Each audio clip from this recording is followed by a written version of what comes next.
cho nè cho xí thia cho phong như sợ đờ trong sai sợ đờ của nên không chậu của tu sửa thia xử lý bé lòng này nó chỉ muốn chỉ thia giờ của giờ cho nên lần chỉ trong tụ mùa thia tụ giờ yên cơ tụ mùa phe thia của tụ yên mùa sỉnh không lâu cơ này giờ lò bé lò sinh chi nhớ trong này ra video nó thì bé của giờ lò nên sợ đờ trâu rồi ta lòn đờ lại mua của tụ giờ yên cơ cho họ mạo chỉ là họ chỉ bu của muốn chi tàu giờ thì bé cu họ và tua hay chọn đợi bây giờ như này giờ như và nên họ phá xa là trong cơ thì tôi muốn xa ít họ một trói họ video trong này bỏ lại thia họ tự mua cho một trong cơ đó chỉ bé chỉ tao lọ này lọ trâu chỉ rồi nó bé đọc cái lọ này sẽ được trâu thia anh chỉ mù họ thì cu giờ ít họ và rong xía cho cụ dễ yên cơ thia và ý tụ nhiệt đã lâu mãi mùa nhớ trâu sa mà lại cà tê nhớ trâu sa thọ chị nhớ trâu sa phá kỳ tê thiên trò trâu cho nhiệt lo chỉ lo là sự nhiệt giờ chín giờ thiên cho phong cho dư nửa họ ba tới khẩn nhiệt là trâu nhiệt ăn lâu xa là trâu cũ tua tu nhiệt ăn lâu khi đó có báo tiền của giải tàu nên sẽ được khẩn nhiệt là của tiếng một trò tàu khẩn nhiệt lo là thiên chỉ nó nọ bây giờ được ăn một học quý được ăn một khẩn nhiệt được quý yên cơ chỉ ít nhiều đây rồi là hai tiền được nó cũng mua cho tới yên cơ dùng một lít cầu km thiên giờ chỉ nên tại sao gì mai kế thiết chạy cùi hết khó như ở đây thiết chạy cụ thiết li hù dạy yên cơ cận cái tua giờ hù dạy yên cơ cận cái tua là quê và nó cụ thiết trồng mù giờ chị họ cho tầm nhiều tôi là cụ sai thiết là chị thiết li cái thiết tua giờ chị nó là cụ cho nên thiết để lòng mình chi nhau trong cơ nó giờ chị họ chưa sáng chị bé giờ là cho họ ổn đây bé được một thọ tao nhiên là nó này giờ thì nhớ rồi gì một thia một pia cô chỉ mới chỉ thia đó là nó nghĩa đã lâu nhớ rồi sa phát kỳ tê thia cho nghĩa cho gì cho không cho dư sợ đời nhớ rồi sa phát kỳ là họ nghĩa họ gì lo nghĩa giờ chính giờ sợ đời là họ xả tới khẩn nhia nhớ rồi chị sa phát kỳ lo về cụ tới một thọ tàu lại cụ tới một thọ tàu hình như là hoặc cũng một hình như là nè họ lấy lọt trâu ấy kia họ kia thôi tụi mình nhổ tụi mót rồi lại về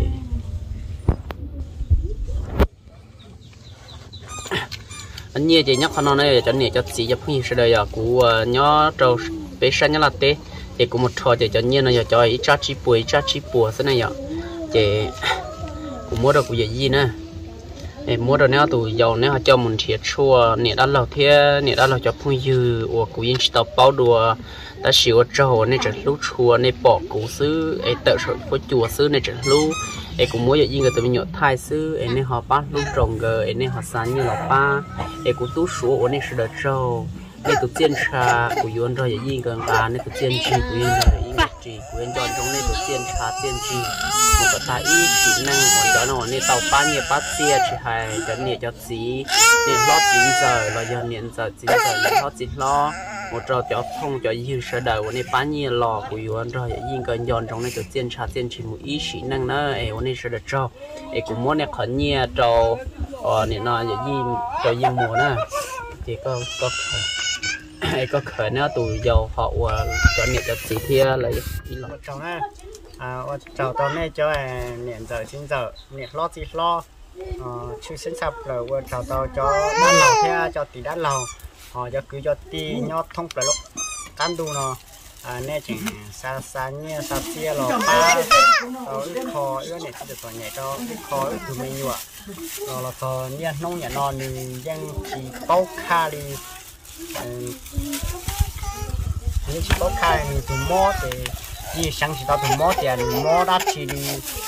mình kho là kho nhẹ nông nó là để trong này cố sư ở chào đó nè đó nè có đó nè cho chính giờ chỉ đã lâu thì qua câu bọn thằng này nhót thông lại họ lúc cá lúc khi nó giờ chỉ hai lót thì giao lo nè sao mấy nghe mấy chia lo ba tàu khó từ mấy nhựa khó nhia nè xa lò tàu u đã lò thì không nó u đã lò tới một thò tàu lò tàu ó nhiệt chi đợi nó tới nhiệt chi đợiวันนี้ cho nè cho tí cho để cháu này cho nên mình chỉ cho cái tụi mua của thằng là gì thế, và nè ăn lẩu thế, này cho phong dư cho nè cho gì, của cho nè cho gì trâu sai sao đó, và nè họ cho trâu sai của tụi gì nè chỉ, và nhớ lại hai nữa rồi nó cũng thằng là gì thế, và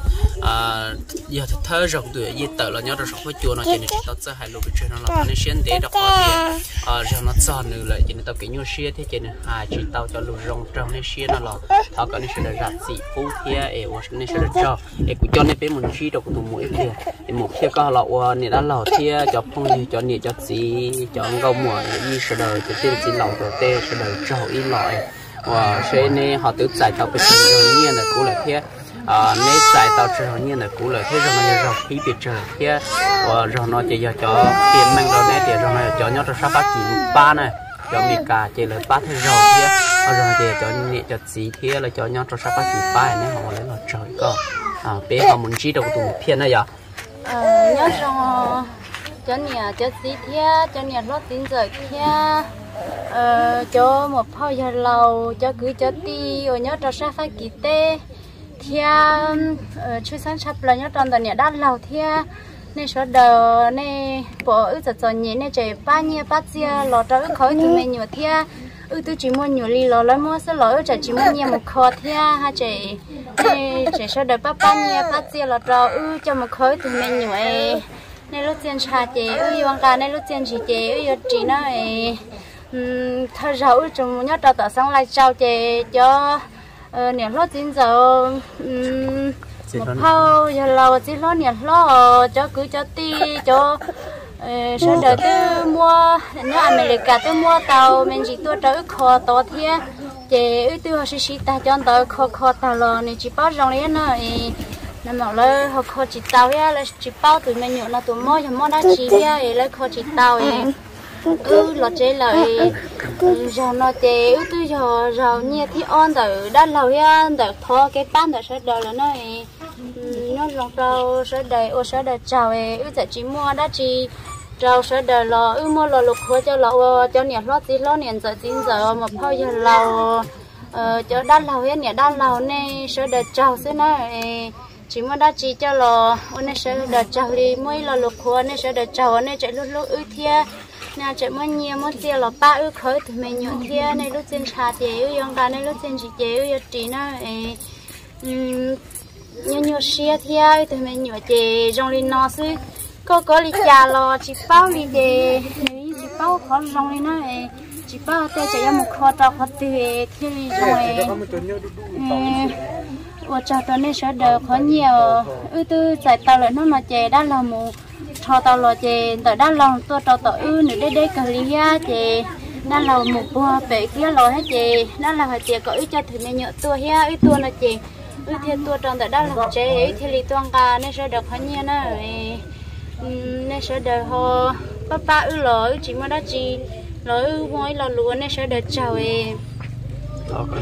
họ có thì giá sản đây là chế nên sẽ được một khi tao nhia trời đi lúc xe ra thì thôi còn nên sẽ được chỗ một rong thế này chị liên đó chị cho này cho chị ôn nên sẽ được trâu ôn nên sẽ lú chùa cho của tụi một thì yên cái ông cái chỉ tàu cho hãy là lụt từ bao nên xí là của tú sủa của thọ này ra chị thì của nên sẽ được trâu ôn nên bỏ của những trâu số với chùa của mua tụi mình nhận thay này họ ba chị ôn tan cho này cho chị cho cứ cho ti cho có mùa niệm họ chỉ lo niệm giờ ôn nên nhớ rồi sao mình lại cà tê ôn thơ rồi nên ba lại cho nhiên lò cũng một trò rồi yên cái cũng xa mù chỉ là một cái trò nhớ sao nó thế vậy nhớ sao học cứ biết tao xí rậu kề đi nó bây giờ chỉ tao nên trò với lò rồng nó lò tao nên ra chỉ tao biết kia ôn nên sẽ được trò nên tao ba ôn nên sẽ được trò nè họ thôn để lò mù họ trò trò nhiệt đan lò thia nhiệt đan lò máy mùa thia của cho nhiệt nó nhiệt giờ chỉ nó 9 giờ thia cho phong cho dư ôn nhớ cho sao phải kỳ tê ôn nên cho các bác khỏi nhia rồi thì nó lò thì cũng một trò tàu lại giờ cũng một trò tàu lò thì nó cũng mua cho trâu của gì này giờ cũng mua trâu của tụi gì cơ ấy nó chỉ cũng cần cái tuần gan là cũng chế cho khó thì số tụi gì giàu cái tôi sai cụ thế thì chỉ có gì nó cái tua thiên nó chỉ cái tuổi cho tao khỏi nhia lại mua được gì nó chỗ sai sẽ đến này hoàn toàn phỏ 我还得bây giờ mình nhọ là gì bây giờ tôi nhọ bây giờ chỉ tao học nên xuyên nó là thằng nên sẽ được học học mấy tôi học khá là khi đâu cụ thể cả của tao trong chắc nó gì thế họ giờ hay thì nên là từ họ sản lú chùa chẳng cơ nó là nên thì tàng khu đó của tôi Facebook tao thế nó là giờ xử lý của tôi Facebook của tôi mất trò trò nó thế cho nên họ thì tàng họ khu đó của Facebook thế em nên sẽ được trâu em làm gì nên nó xứ em nên đã lo thế cho không cho dư nhớ được sao phát kỳ nên sẽ được trâu cho nó cũng cho tao nên khỏi nhiên lo thì cũng muốn được gì là em nên sẽ được trâu nữa em loวันนี้เรารู้จักคนน่ะซื้อทอวันชื่อชอบฟังของมองก่อนในตอนจีจะเกี่ยวกับเสียเที่ยว่าในคือเตานอนเตาเลยอย่าตอนเดนนะไอ้ทอก่อนในเสด็จจีจะเกี่ยวกับเสีย